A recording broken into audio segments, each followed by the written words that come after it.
Good morning students, welcome to LBR Inter College online classes. Today I am going to explain you poem The Road Not Taken, written by Robert Frost. The road not taken means कि जिस road को लिया ना गया हो, जिस road पर कोई चला ना गया हो. Two road diverged in a yellow wood, and sorry I could not travel both, and be one traveler long I stood and looked down one as far as I could to where it bent in the undergrowth. वो कहता है two roads डाइवर्ड in A yellow would. दो road जो है but गई हैं yellow would say.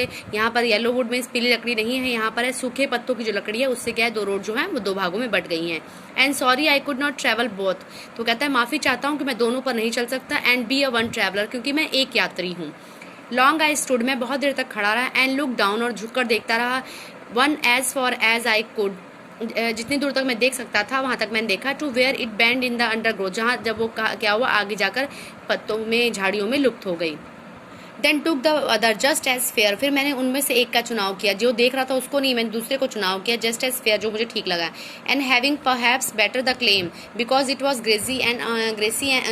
Grassy and wanted wear. वो कहता है एंड परहैप्स, शायद वो बेटर थी, सही थी. Because it was grassy means घास वाली, हरी भरी. उसने कहा वो हरी भरी थी. एंड वांटेड वियर, और वो वांटेड वियर मीन्स वहाँ पर है कि वो उसको पहनना चाहता था, मीन्स उस पर कोई चला नहीं था, वो बिल्कुल नई थी, मीन्स कि ऐसी थी जिस पर कोई चला ना हो. Though as for the passing there, फिर वहाँ पर कुछ थोड़े जो जाने पर had worn that really about the same, फिर मुझे रियलाइज़ हुआ कि वो तो फिर सेम थी, उस पर भी कोई चला था. वॉन मीन्स उसको भी पहना गया था, मीन्स उस पर भी कोई चला था.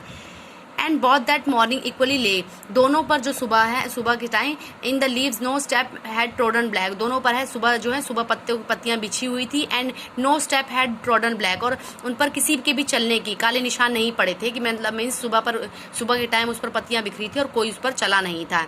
Oh I kept the first for another day yet knowing how way leads on the way. कहता फिर मैंने सोचा कि मैं जो दूसरी रोड है उस पर फिर कभी चलूंगा. येट नोइंग, मैं जबकि जानता था how way leads on the वे, मैं जानता था कैसे रास्ते एक दूसरे में मिल जाते हैं, फिर भी मैंने जो दूसरी सड़क है उस पर अगली बार चलने के बारे में सोचा. I doubted if I should ever come back, तो कह रहा फिर मुझे डाउट हुआ कि I should ever come back, कि क्या मैं वापस कभी आ सकूंगा. ठीक है. I shall be telling with a sigh somewhere ages and ages hence two road diverged in a wood and I took once. उसने कहा कि मैं आह भरते हुए ये बता रहा हूँ. I shall be telling with this a sigh, मैंने एक आह भरते हुए बता रहा हूँ कि समवेयर एजेस एंड वेजेस, भविष्य में बहुत समय बीतने के बाद मैं ये बता रहा हूँ कि टू रोड्स जो है डाइवर्ट थी वुड से, लकड़ियों से दो रोड बटी हुई थी. And I took once less travel by, और मैंने उनमें से एक चुना. And that has made all the difference, और इसी वजह से आज ये अंतर ला दी, उसने मुझ में अंतर ला दिया. मीन्स यहाँ राइटर जो है, पोएट जो है, वो बताना चाहता है किसी तरह से ज़िंदगी में हमारे पास दो राहें आती हैं और हमें उनमें से सही और गलत का चुनाव करना पड़ता है. देखने में दोनों सिमिलर लगती हैं, पर अगर हम सही रास्ते का चुनाव करते हैं तो हम जीवन में सही जगह पहुंचते हैं, और गलत रास्ते का चुनाव करते हैं तो जीवन में हम गलत रास्ते पर पहुंचते हैं.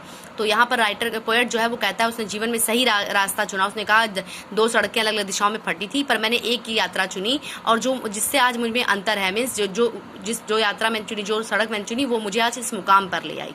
ओके बेटा, आई होप आपको ये पोएम समझ में आ गई होगी.